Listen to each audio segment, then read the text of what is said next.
Yes, Blues, welcome back to life as an Evertonian. Everton won, West Ham United won. I'm going to first off by saying it was a fair result, but I'm also going to state how shocking was the refereeing in today's game. As poor as Everton's second half performance as well. I'm not going to come on here and be too harsh and critical because the momentum's still running. We're 9 unbeaten. But we now have to be dissecting and looking where Everton can start making changes for next season. Who is going to be a part of this Everton setup going into the new stadium at Bramley Moor, and who's not? Um, I really think today we made West Ham in the first half very deep. There was a press there that was quite aggressive. But I don't think we were aggressive enough like when we're on the ball. When Jack Harrison gets it out wide, he's put in a few deliveries. Don't get me wrong, some balls, good decent balls into the box, but nothing really on a sixpence uh, that you can attack. I think they've been like kind of lofted headers that we've had from Decore. Well, Beto and Decore had one into the ground. Jake O'Brien has had a strike.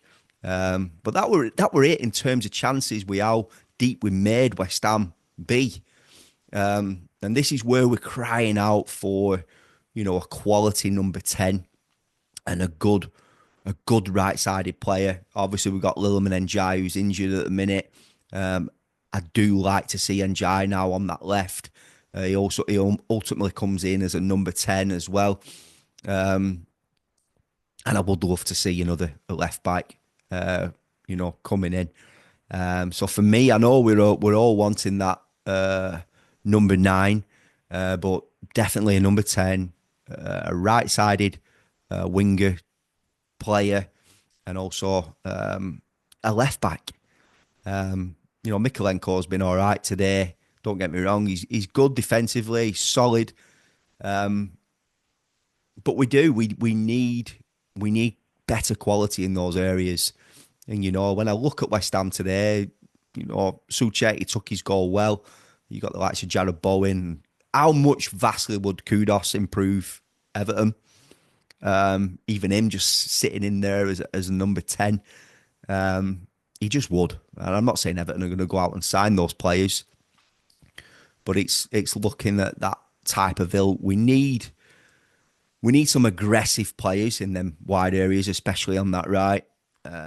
A modern day Andre Kanchelskis would be fantastic.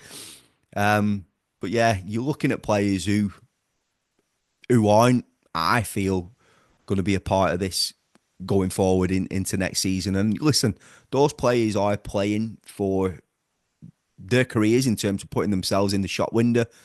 I'm just being honest. I think, we haven't obviously decided to trigger Abdoulaye Doucouré's contract.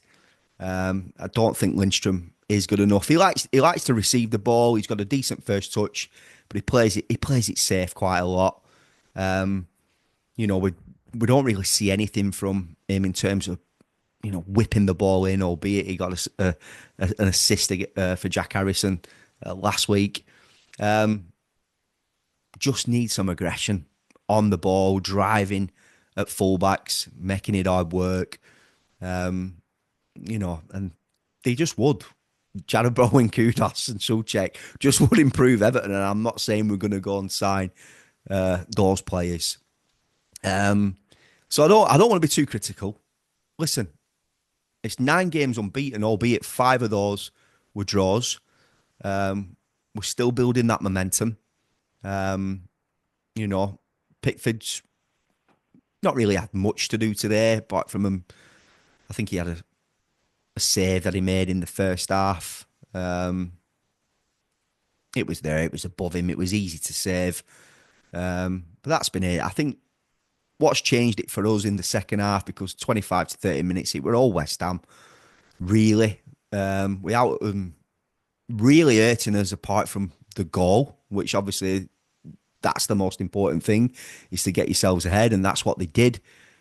Can we get back into the game? How are we going to get back into the game? And obviously the changes that David Moyes made changed it for us. You know, Schmidt did well, did a thunderous strike before the goal. Obviously, Alcaraz has received it, got it back. He's then switched it over to Adrissa. He's knocked it in first time, and Jake O'Brien, he's there on hand to pull it out the bag from us for us again.